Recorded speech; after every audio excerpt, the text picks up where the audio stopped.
다 같이 읽겠습니다. 제가 먼저 읽겠습니다.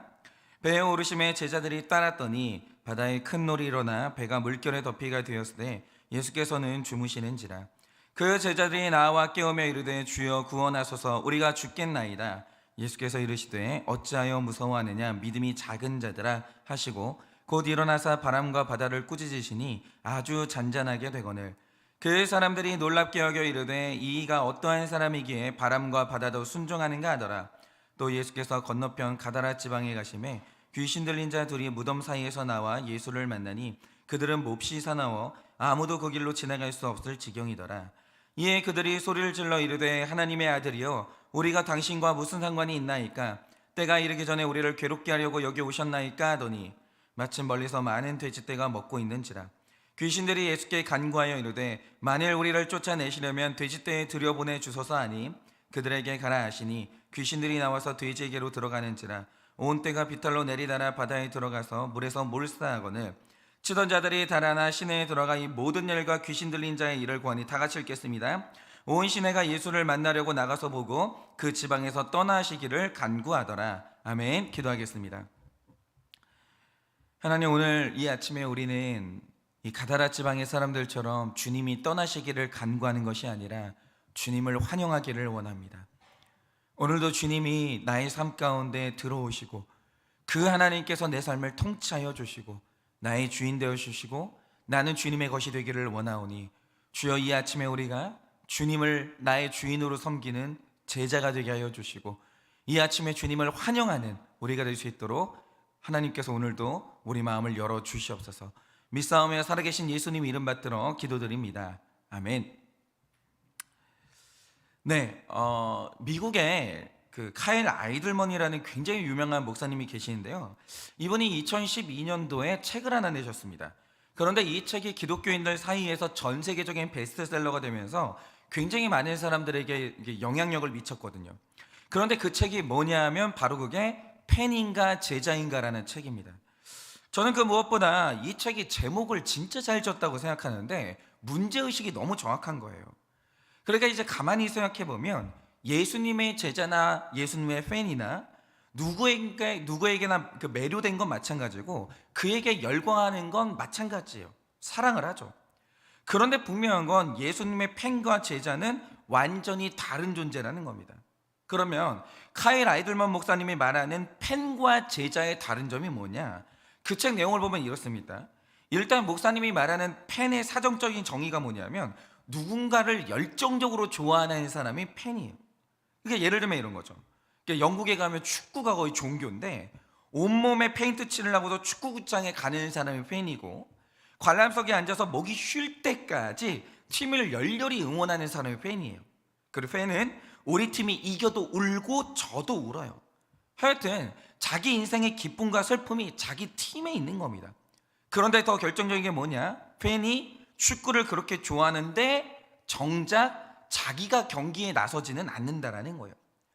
선수들이 경기장에서 땀 흘리는 모습에 열광을 해요. 그런데 내가 경기장에서 땀 흘리거나 공을 차지하기 위해서 달리는 건 아니라는 거예요. 그래서 팬은 어디까지나 팬일 뿐이에요. 그러니까 이 팬과 제자의 결정적인 차이가 뭐냐? 팬은 관중석에 앉아서 열광하는데 제자는 운동장에 들어가서 경기를 하는 사람이에요. 제자는 구경꾼이 아니라 선수입니다. 선수는 감독의 지시에 따라 경기에 헌신을 다하고, 감독 대신 예수님은 경기를 잘할 수 있도록 선수들을 이끄는 분이에요. 바로 이게 아이들먼 목사님이 말씀하시는 팬과 제자의 차이예요. 그러면 이 책을 보면서 내가 팬인지 제자인지 진단할 수 있는 몇 가지 질문을 목사님이 던지셨더라고요. 여러분도 한번 이 질문을 듣고 생각해 보시기를 바랍니다. 첫째로, 예수님을 믿는다고 고백을 하는가, 예수님을 믿는다고 따르는가?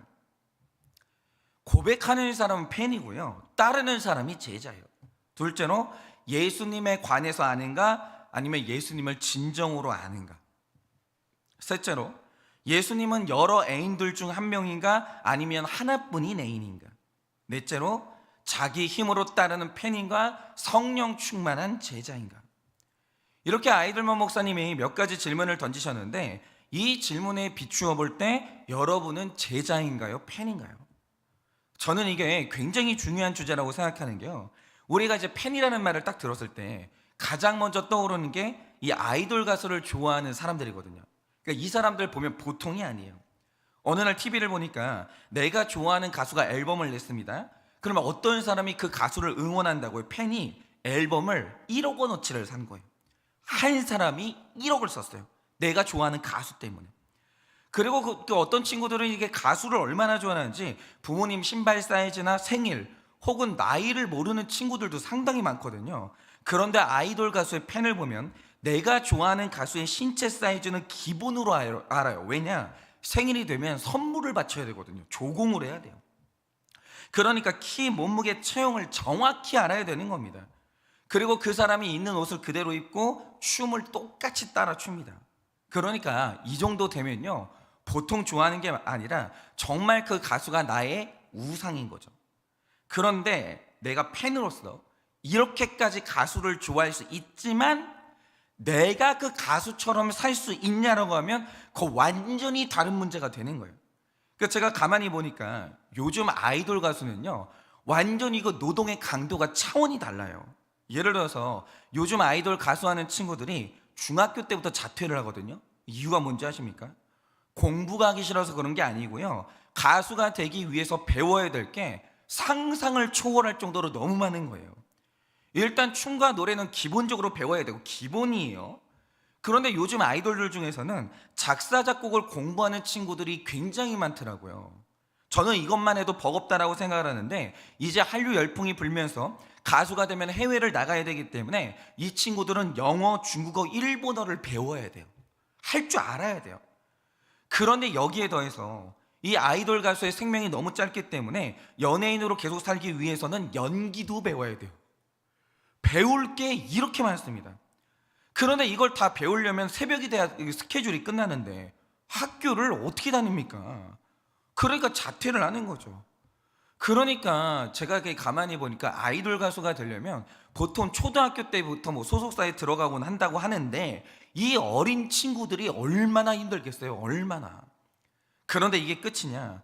제가 볼 때는 가장 고통스러운 게 아이돌 가수라는 직업은요, 먹지를 못하는 직업이에요. 실제로 보면 얼마나 말랐는지, 그 몸을 유지하는 데 있어서 뭘 먹을 수가 있겠어요. 기본적으로 우리가 먹는 맛있는 음식을 이 아이돌 가수를 하는 친구들은 먹을 수가 없는 거예요. 그러니까 예전에 김희애 씨라는 이 배우가 그런 말을 했는데, 내가 연예인으로 성공해서 맛있는 거 먹을 돈이 얼마든지 있다는 거예요. 그런데 내 직업은 돈이 있어도 먹을 수가 없다는 거예요. 왜냐? 이 몸을 유지하기 위해서는 먹을 수가 없는 거예요. 그런데 그분은 중년이고요. 지금 아이돌 가수라는 친구들은 한창 자라나고 있는 10대, 20대들이요. 그 친구들한테 먹을 걸 안 주는 거예요. 그 흔한 떡볶이도 못 먹으니까 얼마나 힘들겠냐 이거죠. 그러니까 이런 거예요. 그 아이돌 가수들의 멋진 몸매를 보면서 아이들이 열광할 수 있습니다. 그런데 내가 떡볶이까지 끊으면서 그런 삶을 살 수 있냐라고 하면 그렇게는 안 돼요. 그 완전히 다른 문제예요. 내가 아이돌 가수의 모든 스케줄을 알고 심지어 돈을 몇백, 몇천만 원을 쓰면서 그 가수를 열광적으로 사랑한다고 하죠. 그런데 그 가수를 구경하고 사랑하는 것과 내가 직접 그런 인생을 살아가는 건 완전히 다른 문제라는 거예요. 완전히.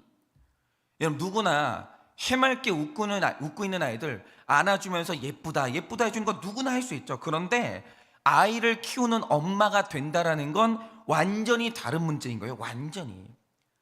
근데 이게 이제 가만히 교회를 보면요, 기본적으로 예배 시간에 앉아 있는 분들은 기독교 신앙에 동의하는 분들이고 구원을 사모하는 분들이 맞아요. 그러니 누군가가 간증을 하는데, 내가 바람을 피우고 집 나간 남편을 용서했다, 그를 사랑하면서 여전히 살고 있다, 나는 그의 구원을 위해서 최선 다하고 있다, 이런 간증을 한다고 하죠. 그럼 우리 다 대단하게 여깁니다. 그리고 나도 그런 믿음의 사람이 되고 싶다고 다들 얘기를 해요. 그분을 존경합니다. 그런데 이런 간증에 박수를 치고 나도 그런 믿음을 달라고 눈물로 기도할 때 나에게도 그런 믿음이 있다, 나도 예수님의 제자다, 이렇게 착각하면 큰 오산이라는 거죠. 여러분, 바람 피우는 남편의 간증에 감동을 받는 거랑 내 배우자가 바람을 피워서 그 사건을 내가 감당하는 거랑은 완전히 다른 문제예요. 완전히. 용서할 줄 아는 사람을 존경하는 거랑 내가 용서를 해야 되는 거랑은 완전히 다른 문제라는 거죠. 여러분, 내가 팬인지 제자인지는 간증을 들어봐서는 알 수가 없는 거고, 내가 직접 그 사건을 겪어보고 적용까지 해봐야 알 수가 있는 거예요. 그리고 오늘 말씀이 바로 그걸 말해주고 있는 거죠. 여러분, 사실 오늘 말씀 중에서 23절에서 27절까지의 내용은요, 어제 본문이죠. 18절부터 22절까지의 내용과 연결해서 읽어야 됩니다. 그래서 오늘은 마태복음 8장 18절 말씀부터 묵상하면서 도대체 제자라는 게 뭔지, 그리고 제자가 된 사람만 깨달을 수 있는 게 뭔지 우리가 이것을 좀 묵상하고자 합니다.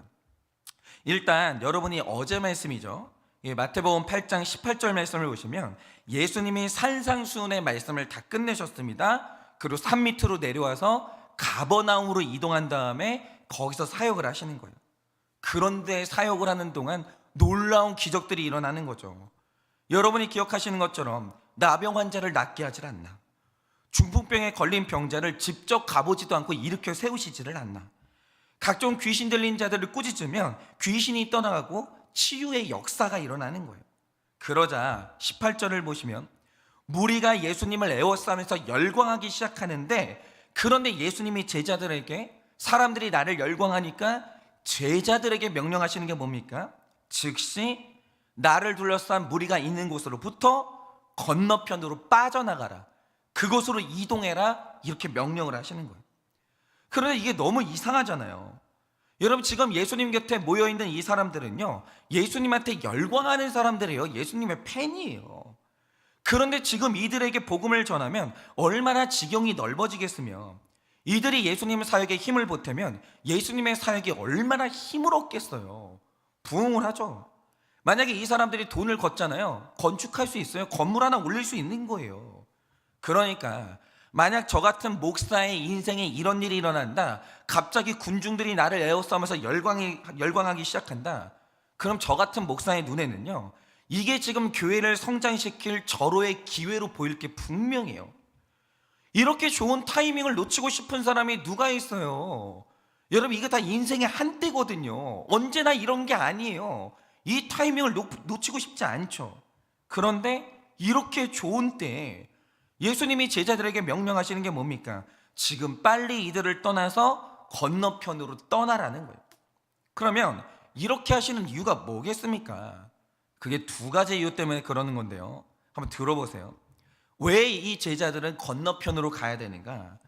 제가 예전에 한 탈북자의 이야기를 듣는데 그 사람이 하는 말이 이거예요. 자기가 북한에 있을 때는 나만 가난한 게 아니라 자기를 에워싸고 있는 모든 사람이 다 가난했다는 거예요. 그러니까 이 가난이라는 게요, 그러니까 다 이렇게 사는 줄 알았다는 거예요. 이게 당연한 줄 알았다는 거죠. 그리고 나를 에워싼 모든 사람들이 김일성, 김정일, 김정은 부자를 위대한 영도자, 위대한 지도자라고 하니까 정말 그런 줄 알았다는 거예요. 내 주변 사람들이 다 그렇게 생각하니까. 그래서 자기는요, 그렇게 못 먹고 못 살았어도 내가 지상 낙원에서 사는 줄 알았다는 거예요. 그런데 그러다가 건너편에 있는 남한으로 탈북을 한 거예요. 건너편으로 오게 된 거죠.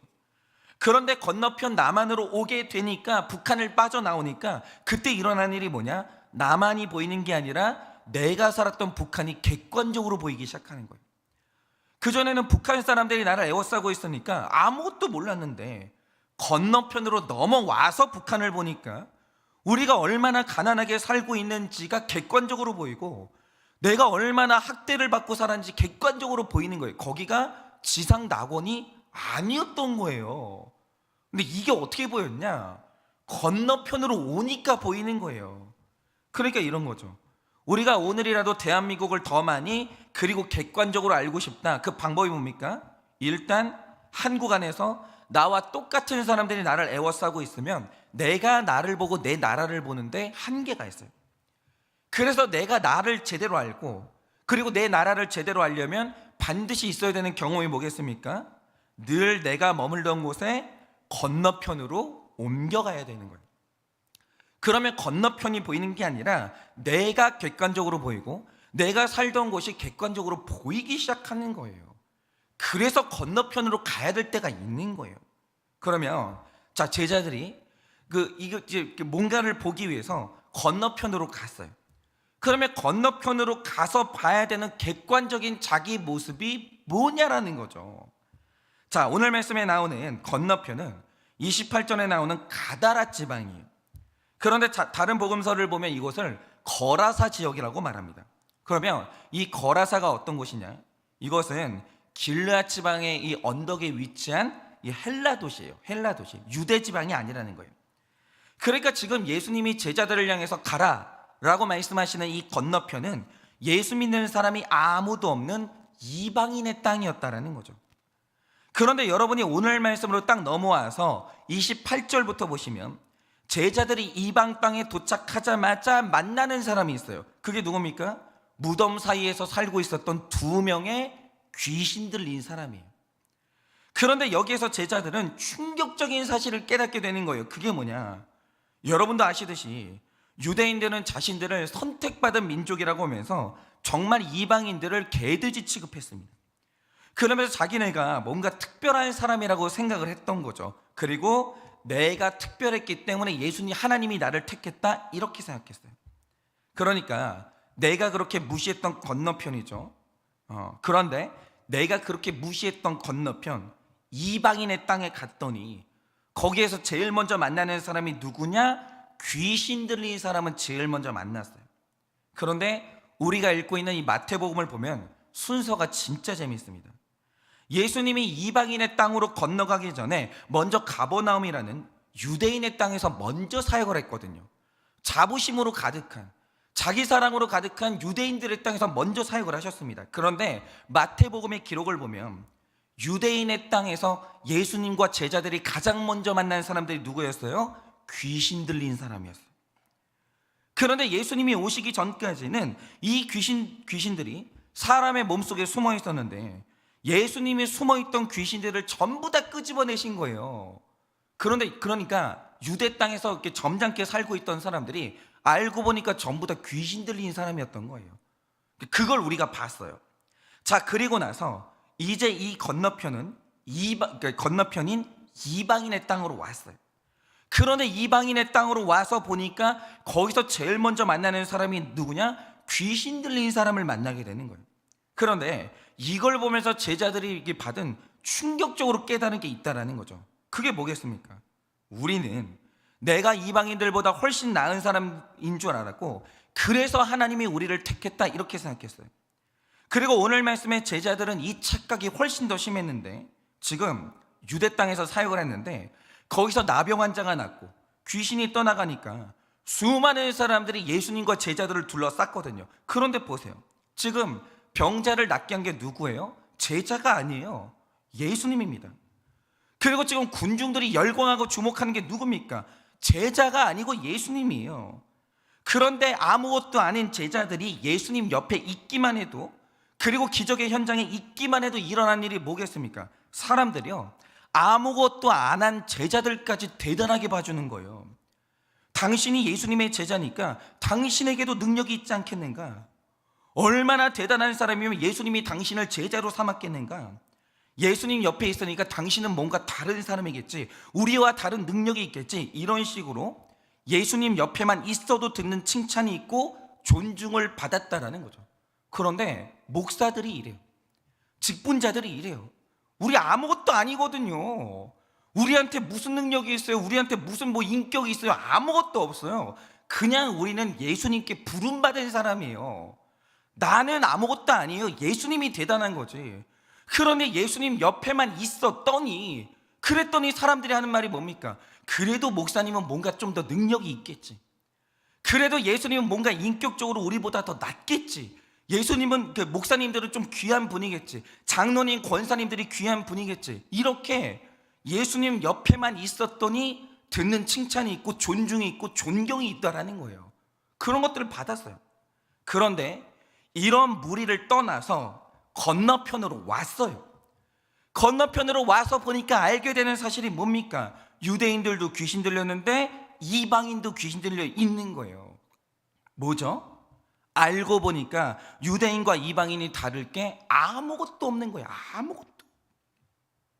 뭐야? 우리는 내가 굉장히 특별한 사람인 줄 알았거든요. 근데 알고 보니까 우리나 이방인이나 귀신 들린 건 똑같은 거예요. 똑같은 거예요.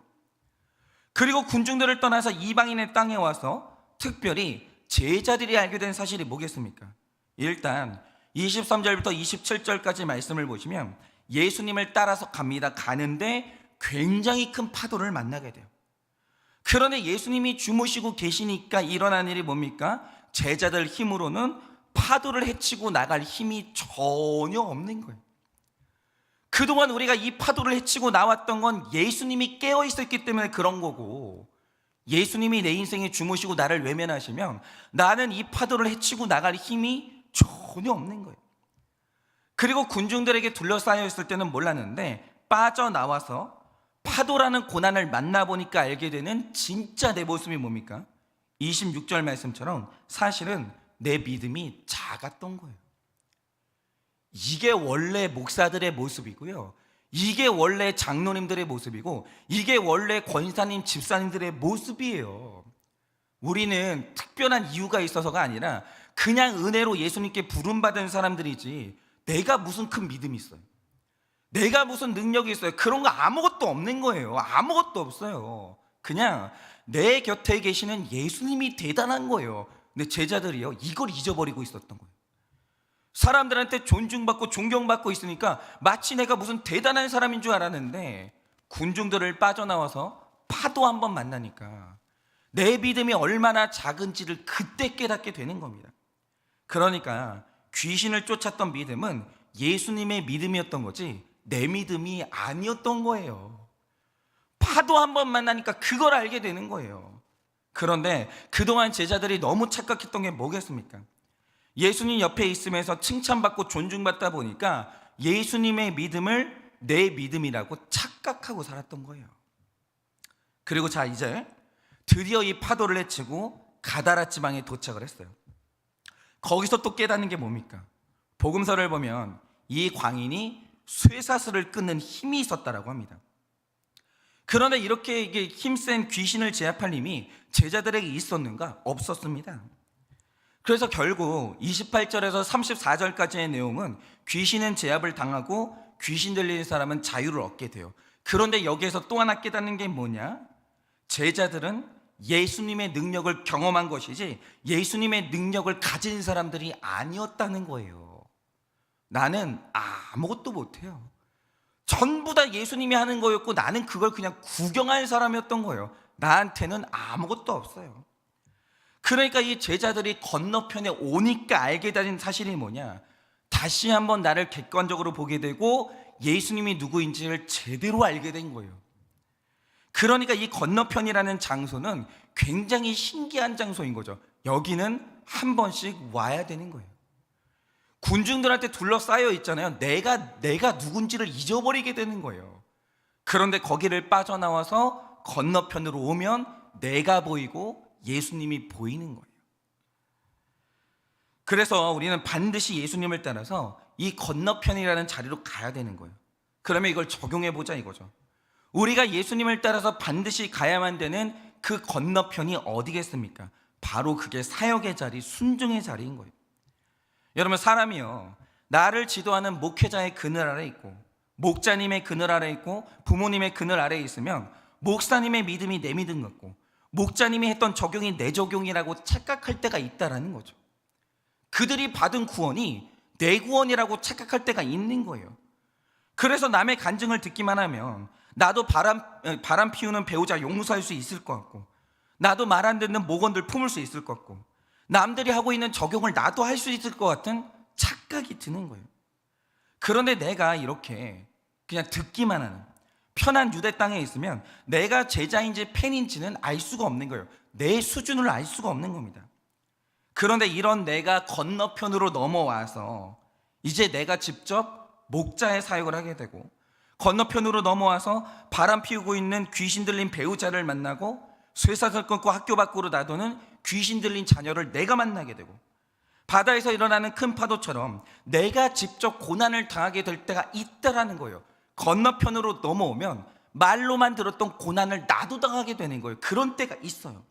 그러면 이제 내가 진짜 제자가 되면 바로 그때 깨달아지는 게 뭡니까?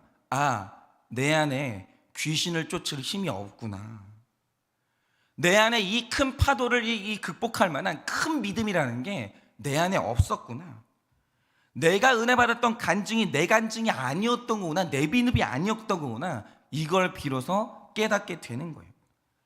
그런데 이 모든 걸 깨달을 때만 진짜 제자가 될 수 있는데, 인생의 건너편에서 내 수준을 객관적으로 알고 내 무능함을 깨달을 때 비로소 일어난 일이 뭡니까? 기도의 자리로 나와서 오늘 말씀처럼 주무시는 예수님을 드디어 흔들어 깨우는 거예요. 그렇죠. 예전에는 내가 대단한 줄 착각하니까 예수님이 주무시고 계셔도 내가 파도를 헤치고 나갈 힘이 있다라고 생각을 하는 거예요.